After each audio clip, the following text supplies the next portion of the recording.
అందరికీ నమస్కారం. Welcome to untold history Telugu channel. ఇద్దరు బలూచ్ మహిళా సూసైడ్ బాంబర్స్ పాకిస్తాన్లో విధ్వంసకాండ సృష్టించారు. Baloch liberation army Herof phase 2 పేరుతో 12 వేరువేరు ప్రాంతాలలో భయంకరమైన దాడులు చేసింది.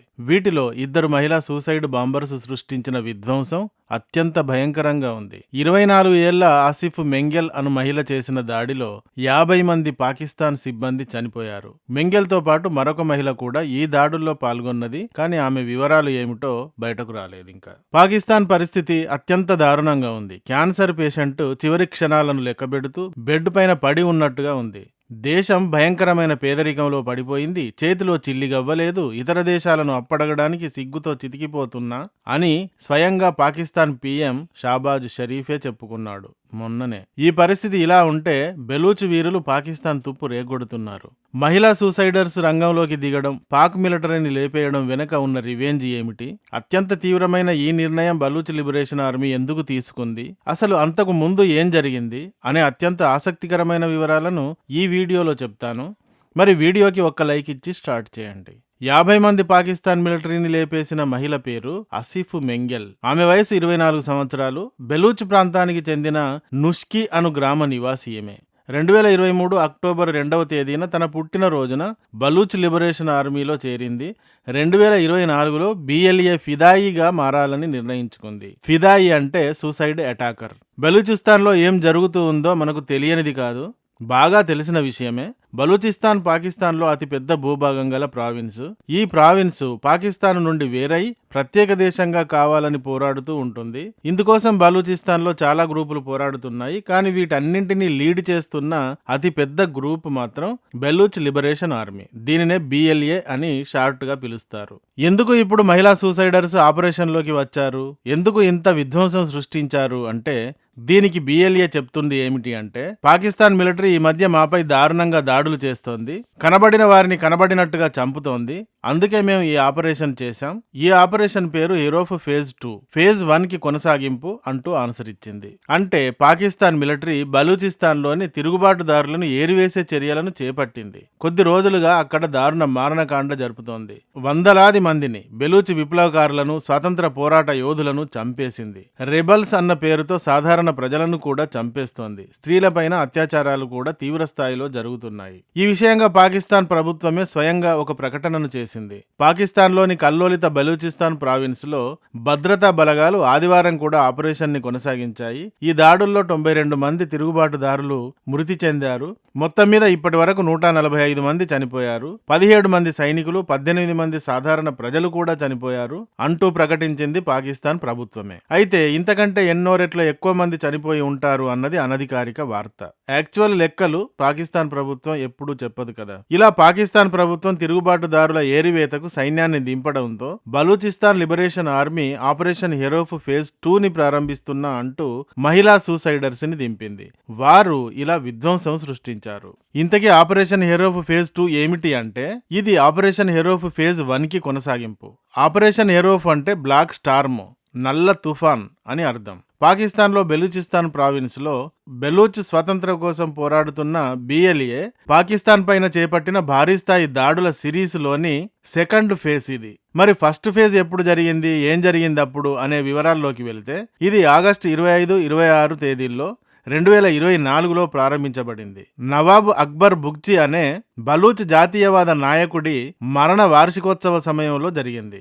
ఈ రోజును బలూచులు అతి ముఖ్యమైన రోజుగా భావిస్తారు. ఈ ఆపరేషన్ హెరోఫ్ లక్ష్యాలు ఏమిటి అంటే, పాకిస్తాన్ సైన్యం, పోలీసులు, ఇంటెలిజెన్స్ స్టేషన్స్, హైవేలు, బ్రిడ్జీలు, రైల్వేలు, ఇలాంటి సైనిక ప్రభుత్వ ప్రాంతాలు, వీటిపైన దాడులు చేయడం, ఇంకా ప్రధానమైన రోడ్లను బ్లాక్ చేయడం, ఆఫీసులను ఆక్రమించడం, పాకిస్తాన్ ఆక్రమణలపై దాడులు చేసి అక్కడ నుండి పాక్ పోలీసులను, మిలిటరీని తరిమివేయడం ఈ ఆపరేషన్ సిరీస్ యొక్క ప్రధాన లక్ష్యాలు. ఇప్పటి వరకు ఆపరేషన్ హెరోఫ్ సిరీస్ కింద కనీసం 71 దాడులు చేశారు.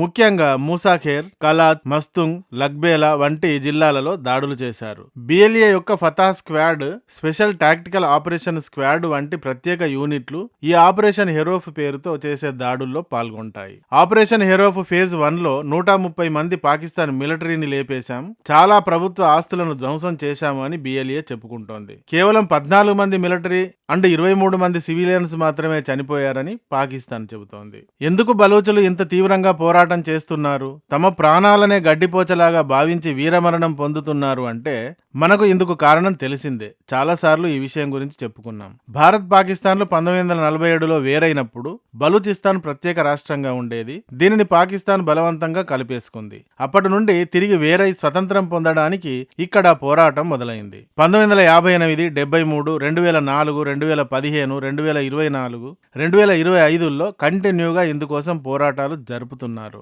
ఇప్పుడు 2026లో కూడా ఇది కంటిన్యూ అవుతోంది. బలూచిస్తాన్లో రాజకీయ స్వయం పాలన లేదు, స్థానిక నేతలకు పవర్ లేదు. సైన్యం ఇక్కడి ప్రజలను అణిచివేస్తూ రూల్ చేస్తూ ఉంటుంది. బలూచిస్తాన్ పాకిస్తాన్ అంతటిలోకి అతి పెద్ద ప్రాంతం. సమృద్ధిగా వనరులు, రేర్ ఎర్త్ మినరల్స్ తో సహా ఉన్న ప్రాంతం ఇది. కానీ ఇక్కడి వనరులను పాకిస్తాన్ చైనాతో కలిసి దోచుకు వెళుతోంది. ఇక్కడి ప్రజలకు మాత్రం ఎలాంటి విద్య లేదు, ఉద్యోగాలు లేవు, నీరు, హాస్పిటళ్లు లేవు. వీటి కోసం అడిగితే సైన్యం వీరిని చంపేస్తోంది. అడిగిన వారు కనబడకుండా పోతున్నారు. వేల మంది మిస్ అవుతున్నారు. తర్వాత ఎక్కడో శవాలై తేలుతున్నారు. బలూచిస్తాన్ లో ఇలా వేలాది మంది మిస్సింగ్ అవ్వడం గురించి రోజు పత్రికల్లో పబ్లిష్ అవుతోంది. ఇలాంటి కారణాల వల్ల బలూచ్ ప్రజలు పాకిస్తాన్పై తిరుగుబాటు చేస్తున్నారు. తమ ప్రాంతం ప్రత్యేక దేశంగా కావాలని లేదా తమ ప్రాంతాన్ని తామే రూల్ చేసుకుంటామని బయటి రాష్ట్రాల పెత్తనం బలూచిస్తాన్ పైన ఉండకూడదు అని అంటున్నారు. ఇది బలూచుల పోరాటానికి కారణం. ఈ ప్రాంతం గుండానే చైనాకు చెందిన సిపిఈసి వెళుతోంది. అంటే చైనా పాకిస్తాన్ ఎకనామిక్ కారిడార్ వెళుతోంది. గ్వాదర్ పోర్టుతో సహా ఇక్కడ అనేక రకాల ప్రాజెక్టులు చైనా నిర్మిస్తోంది. దీనివల్ల తమ ప్రాంత వనరులను చైనాతో కలిసి పాకిస్తాన్ దోచుకు వెళుతోంది అని చైనా వర్కర్స్ పైన, చైనా ఆఫీసులు, వారి ప్రాజెక్టుల పైన కూడా బిఎల్ఏ దాడులు చేస్తోంది. ఇందులో భాగంగానే ఈ మహిళా సూసైడ్ అటాక్స్ జరిగాయి. ఈ దాడులు బలూచిస్తాన్ రాష్ట్రం మస్తుంగ్ జిల్లా క్వెట్టాకి సమీపంగా జరిగాయి. మొన్న 2వ తేదీన తెల్లవారుజామున ఈ దాడి జరిగింది. విజిబిలిటీ తక్కువ, సెక్యూరిటీ షిఫ్ట్ మారే సమయం కాబట్టి ఈ సమయాన్ని ఎంచుకున్నారు వారు. ఫ్రాంటియర్ కార్ప్స్ అండ్ పాకిస్తాన్ ఆర్మీకి చెందిన మొబైల్ పాట్రోలింగ్ యూనిట్స్ ని వీరు లక్ష్యంగా చేసుకున్నారు. సివిలియన్స్ వీరి లక్ష్యం కాదు, కానీ దాడిలో సివిలియన్స్ కూడా నష్టపోయారు.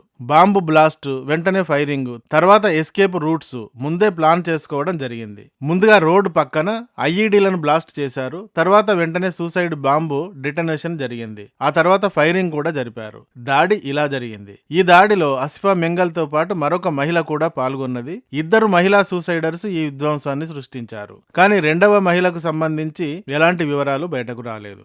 బలూచిస్తాన్ లో వేలాది మంది మిస్సింగ్ పర్సన్స్ కేసులు, ప్రజల అరెస్టులు, సోదరులు, భర్తలు, కుటుంబ సభ్యులను తమ కళ్ల ముందనే కోల్పోవడం వల్ల ఇలా మహిళలు కూడా సూసైడ్ బాంబర్స్ గా మారి పాకిస్తాన్ ప్రభుత్వం అండ్ మిలిటరీ పైన, వీరికి బలంగా మారి బలూచులను దోచుకు తింటున్న చైనా పైన దాడులు చేస్తున్నారు. మొత్తం మీద పాకిస్తాన్ ప్రతిరోజు దాడులతో దద్దరిల్లుతూనే ఉంది. రక్తస్రావం జరుగుతూనే ఉంది. పాకిస్తాన్ 1000 కట్స్ అంటూ భారత్ను టార్గెట్ చేయడం కోసం తమ జీవితం మొత్తం అంకితం చేస్తోంది. కానీ ఇలా తన లోపలే 1000 కట్స్ కాదు, 10,000 కట్స్ తో గాయాల పాలై బెడ్ పై పడుకుంటోంది. ఈ వీడియో కానీ నచ్చితే ఒక లైక్ ఇవ్వండి. అలాగే ఇంతవరకు మా ఛానల్ కి సబ్స్క్రైబ్ చేసుకున్నట్టయితే వెంటనే సబ్స్క్రైబ్ చేసుకోండి. ఇలాంటి వీడియోల నోటిఫికేషన్స్ కొరకు బెల్ ఐకాన్ని కూడా క్లిక్ చేయండి. Thank you for watching. జై హింద్, జై భారత్.